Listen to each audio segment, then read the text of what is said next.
Oke, baik lagi semua, gue Sally di channel Software. Jadi di video kali ini gue pengen bikin konten bahas tentang UFC Part 2. Hehehe. Fix kali.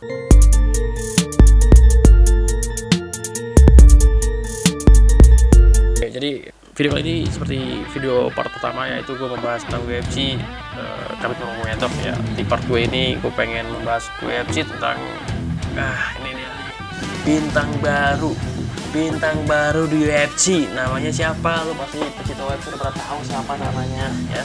Namanya itu Khamzat Chimaev. Khamzat Chimaev nih asal Rusia juga, asal Rusia. Aduh, sebenarnya gimana ya, gue sama si Khamzat ini nggak kenal ya, pasti nggak kenal sih ya. Cuman gue tertarik untuk membahas dia gitu, karena ini menjadi pro dan kontra bagi karyawan UFC yang lain, bukan karyawan fighter UFC yang lain. Ini jadi pro dan kontra itu. Banyak yang nggak suka sama si Khamzat ini karena apa?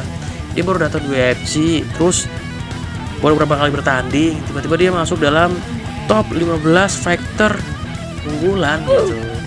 Dia baru 3 kali bertanding loh. Tapi emang gue kagum sih sama si Khamzat ini, karena dari 3 pertandingan ini, wah dia benar-benar kayak bersih, belum pernah kepukul ya. Seperti belum pernah kepukul kalau gue lihat sih. Dia benar-benar wah edan sih emang gitu. Ini Khabib versi berat nih, yang lebih tinggi lagi untuk dadanya ya, lebih berat lagi. Ini menyeramkan sih menurut gua, bakal jadi kayak benar-benar sebuah rintangan bagi faktor-faktor lain yang ada di welterweight maupun di middleweight gitu ya. Khususnya buat para si champion ya, di welterweight kan ada Kamaru Usman, di middleweight ada Israel Adesanya. Dan kita tahu Israel Adesanya baru naik kelas atau naikin berat badannya ke light heavyweight ya. Dan saat ini sabuk masih dipegang dia untuk middleweight-nya, dan kemungkinan kalau misalnya si Khamzat ini di bulan Desember ini bertanding, terus dia naikin peringkatnya terus sampai bisa menantang si champion yaitu Israel maupun si Kamaru Usman ya, mereka berdua saat ya. Tapi seorang champion ini nggak bisa diragukan juga sih kemampuannya ya. Si Khamzat ini juga pasti sebelum melawan si champion akan melawan fighter-fighter lain. Nah si Khamzat ini kebetulan rencana dia mau ngelawan si Leon Edwards ya. Jadi Leon Edwards itu peringkat 3 di divisi welterweight ya, di peringkat 3. Nah, rencananya mau bertanding. Dengar-dengar pertandingan mereka ini dibatalkan karena beberapa faktor ya kan. Nggak tahu sih ini isu atau bang fakta ya, gue nggak paham. Tapi nanti lihat aja lah. Nah kalau memang benar terjadi, ini bakal jadi pertarungan yang sangat seru nih, karena si Khamzat ini 3 pertandingan terakhir dia tidak melawan unggulan top contender welterweight gitu. Dan untuk di pertandingan Desember nanti dia bakal melawan peringkat 3 di welterweight ya. Ini bakal jadi seru banget ya. Dan gue gak sabar banget sebenarnya nunggu untuk pertandingan ini, karena apa ya, gue di sisi lain tuh suka sama si Khamzat, tapi di sisi lain gue juga agak kesel gitu. Keselnya apa?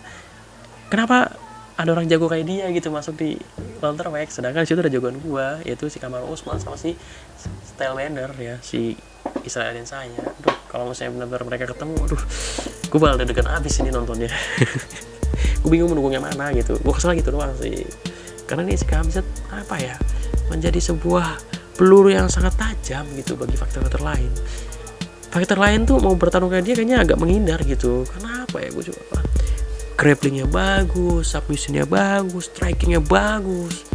Ini multi talent ini si Khamzat ini.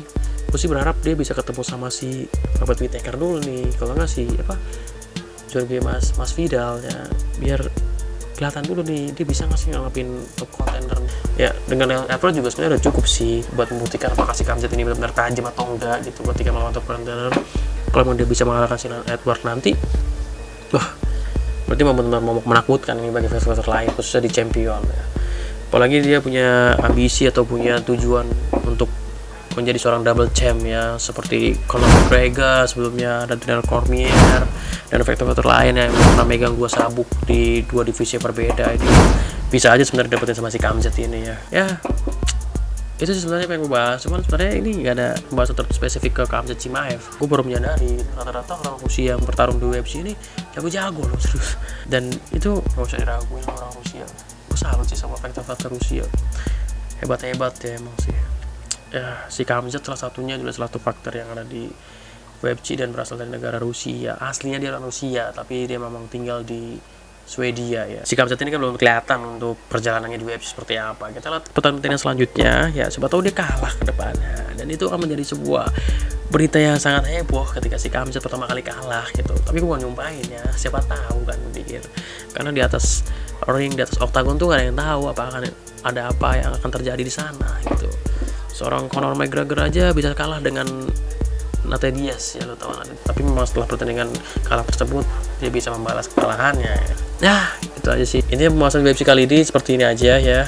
Gue gak tahu kesimpulannya seperti apa, tapi intinya gue kaget dengan adanya si Khamzat ini di UFC karena membuat gue merasa kayak deg-degan juga gitu. Kalau misalnya nanti ketemu jagoan gue Stylebender sama si Kamaru Usman kayak gimana nantinya ya. Itu sih masih intinya untuk mengungkapkan isi hati gue seperti itu, karena gue salah satu pecinta UFC. Oke, jadi thank you buat lo yang nonton video ini ya.